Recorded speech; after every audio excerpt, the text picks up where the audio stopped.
bertindak asusila. Itu jangan sampai. Asusila itu mesum. Nanti ketika kita seperti itu pasti akan terjadi sesuatu. Mempersulit diri kita sendiri dalam proses kita pendakian. Itu jangan sampai. Akan ada sesuatu yang terjadi dan tidak baik pasti. Itu pasti. Itu Assalamualaikum warahmatullahi wabarakatuh. Sahabat WMTV Kreator, pecinta budaya, nguri-nguri sejarah Nusantara, di dalamnya ada misteri. WMTV Kreator malam ini bersama Mas Henry, beliau adalah pecinta alam. Nak cara niki wong sing senengane dolan nang alas, yo tekan gunung. Akan ada yang kita ceritakan, akan ada kisah yang diceritakan oleh beliau tentang kearifan lokal. Di mana kita sebagai orang Jawa, orang Indonesia, Nusantara tercinta, harus tahu ya Mas, sedikit banyak tentang ya adat kearifan lokal.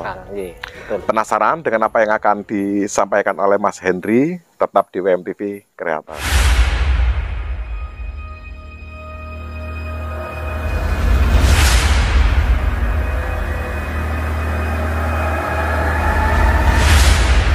Sebagai seorang pendaki, persiapan apa yang harus disiapkan, yang harus dilengkapi, yang harus diutamakan? Yang pertama, ketika kita akan mendaki, kita tahu bahwa kita itu mendaki itu berarti kita lokasi itu atau tempat yang kita daki itu tidak mudah. Itu tidak mudah. Berarti kita harus benar-benar mempersiapkan fisik. Itu satu yang fisik ya. Kita harus fisik dulu. Kita tidak bisa naik gunung ketika kondisi kita sedang tidak fit. Karena nanti resikonya ketika kita di perjalanan kita bukannya sehat tapi pasti drop. Malah drop. Karena kondisi lagi tidak fit. Karena kita dibutuhkan tenaga untuk mendaki itu kita butuh tenaga. Kemudian perlengkapan. Nah, itu apa aja itu? Yang jelas untuk perlengkapan kita mendaki gunung, yang utama kita harus membawa bekal kita selama perjalanan. Itu yang utama itu kita jelas konsumsi Mas ya. Konsumsi itu pasti ya. Itu masing-masing harus benar-benar konsumsi itu meliputi dari makanan dan minuman. Iya, makanan dan minuman. Kalau bisa konsumsi itu pun yang kita itu bawa awet. Kita nggak bisa misalnya kita naik gunung 1 hari 2 hari. Kita bawa bekal itu pas. Hanya untuk 1 hari 2 hari, karena kita tidak tahu nanti ketika kita ada di lokasi, kita di sana itu mau berapa hari, kita ada halangan nggak di sana, kita harus ada sesuatu yang menunda kita untuk turun gunung nggak kan gitu maksudnya? Itu atau kita di sana rencana 2 hari, ternyata 3 hari atau 4 hari, kita bekal pas-pasan, itu kita harus benar-benar kita persiapkan. Jadi perbekalan yang dibawa itu harus diseper. Jangan dibawa secara cukup, tapi dilebihkan. Karena kita nggak pernah tahu nanti di perjalanan kita turun gunung, apakah di hari itu kita bisa turun atau kita ada pending untuk turun kan begitu. Kemudian itu didukung juga kalau misalkan kita sudah terbiasa hidup di alam, mungkin kita bisa lah. Mungkin ada teman-teman nanti sebenarnya di alam itu kita bisa daun-daunan bisa kita makan. Ada hewan di gunung, istilahnya ya, atau itu belalang atau apa, itu sebenarnya kita makan, daun-daunan bisa kita makan, tapi itu kita mampu nggak, kita bisa kuat nggak badan kita loh atau kita ngerti nggak? Jangan-jangan nggak semua orang ngerti loh Mas, ada daun-daun yang bisa dimakan, itu ada hewan-hewan di gunung yang bisa kita makan seperti belalang contohnya, bisa belalang atau cacing tanah, kalau itu bisa. Tetapi itu kita kembalikan ke badan kita bisa nggak itu, misalkan kita di gunung makan itu. Jadi yang utama kita harus, apa yang kita butuhkan itu yang kita siapkan. Yang utama itu. Kemudian yang 3 itu istilahnya P3K. Itu penting ya Mas? Itu penting sekali. Itu P3K. P3K. Ketika tidak tahu nanti di jalan itu ada halangan atau tidak, kita harus tetap mempersiapkan P3K. Tiba-tiba kaki kram. Ya, itu harus kita persiapkan. Kemudian baju. Baju. Kita harus membawa baju istilahnya serep lah. Salin gitu ya. Iya. Karena ketika nanti kita di jalan, misalkan seperti musim sekarang kita musim hujan. Ketika kita ke hujan di jalan, meskipun kita bawa ponco, tapi tetap aja baju. Ponco itu apa ponco itu? Ponco ya jas hujan. Jas hujan. Biasa. Bahasa pendaki itu ponco. Kalau kita orang yang belum pernah mendaki ngertiin jas hujan. Ya, ponco itu. Itu kita tidak tahu nanti hujan enggak. Meskipun hujan kan itu lembab. Itu kalau bisa kita tetap ganti. Mau hujan mau nggak hujan tetap harus dibawa. Iya, itu harus dibawa. Baju hangat, jaket itu kita juga harus bawa. Kemudian alat masak. Alat masak. Alat masak itu jelas. Itu harus kita siapkan. Kemudian alat untuk istirahat atau untuk kita istilahnya ngasuh lah. Ketika kita malam, kalau kita sudah tidak kuat, jangan dipaksakan untuk mendaki. Kita harus istirahat. Kita ngantuk, ya udah kita istirahat dulu. Meskipun kita tidur setengah jam, 1 jam, itu kita harus menyimpan tenaga. Jangan dipaksakan. Jangan memaksakan. Jangan memaksa. Kita sendiri yang mengukur kekuatan kita. Jadi dari perlengkapan untuk istirahat tersebut seperti tenda, Mas ya? Iya, tenda. Dan penerangan, lampu penerangan. Iya, penerangan jelas utama. Meskipun kadang ada yang nekat. Penerangan seadanya, kita pakai lilin. Janganlah. Atau sekarang HP, kita pakai HP. Jangan. Kita jangan mengandalkan itu. Kita bawa batu baterai penerangannya. Tetap jangan gampang. Iya. Nah, itu kita mempersiapkan perlengkapan itu yang utama untuk diri kita sendiri. Kita harus sendiri. Kita nanti di lapangan mau seperti apa, kita harus siap. Jangan sampai kita itu istilahnya jaga ke teman. Jangan sampai. Kancaku sing gawa aku ora usah. Ya, itu jangan. Itu jangan ya. Jangan. Ya kalau teman kita nanti mau bawa atau bawa. Kalau enggak, kita kekurangan, kita susah sendiri. Seandainya dibawa belum tentu mau berbagi juga. Ya, itu yang pertama untuk naik gunung kita harus mempersiapkan itu. Kemudian yang terakhir, kita ketika belum tahu lokasi itu seperti apa, kita cari informasi. Gunung itu seperti apa sih, medannya seperti apa sih, kita cari informasi dulu. Itu penting sekali. Itu penting, ya. Jadi sebelum kita melakukan pendakian, kita harus ngerti medan. Ya. Medan pendakian yang akan kita daki kan? Kita harus tahu dulu. Kita harus tahu dulu. Sekarang kan kita mudah. Kalau dulu kita mungkin hanya bertanya ke teman yang pernah daki sana. Kalau sekarang kita kan browsing bisa mudah. Bisa. Kita untuk ngawekani lah istilah kalau Jawanya. Apabila di sana nanti tidak ada sumber air. Kalau jenengan ngomong ngawekan itu kan teman-teman yang nonton kita nggak cuma wong Jawa ini. Jaga-jaga lah. Ngawekan itu jaga-jaga. Kita jaga-jaga. Di sana nanti ada sumber air atau tidak, yang penting kita harus tetap bawa air. Kita bawa air, kira-kira kita kebutuhannya itu biasanya itu berapa? Kita naik gunung itu biasanya pasti lebih banyak membutuhkan air.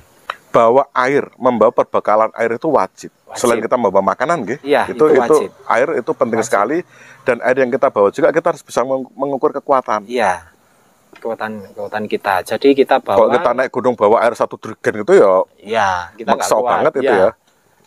Dan ketika nanti kan jika sampai ke istilahnya base camp ya terakhir, kita bisa minta informasi juga. Nanti di atas kita ada sumber atau tidak. Nah, ketika kita naik itu ada sumber air pun kita mengukur badan kita.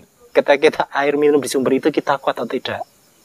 Ya kembali lagi kita harus tetap benar-benar tidak bisa gampang. Iya, nggak bisa. Di sana di gunung sebut saja Gunung Semeru di base camp sekian ada mata airnya. Jadi kita nggak usah bawa air yang kita nggak perlu bawa minuman nih, kita nggak perlu bawa air nih. Salah gitu ya Mas. Salah, tetap harus bawa karena mungkin kita nanti di lokasi yang katanya ada mata air ya, kita nggak pernah tahu mata airnya itu pas ngalir atau pas keruh atau seperti apa, kita nggak pernah tahu. Tembung dilalah ada hewan yang mati di mata tersebut dan menjadi bangkai, otomatis kita nggak bisa menggunakan air tersebut.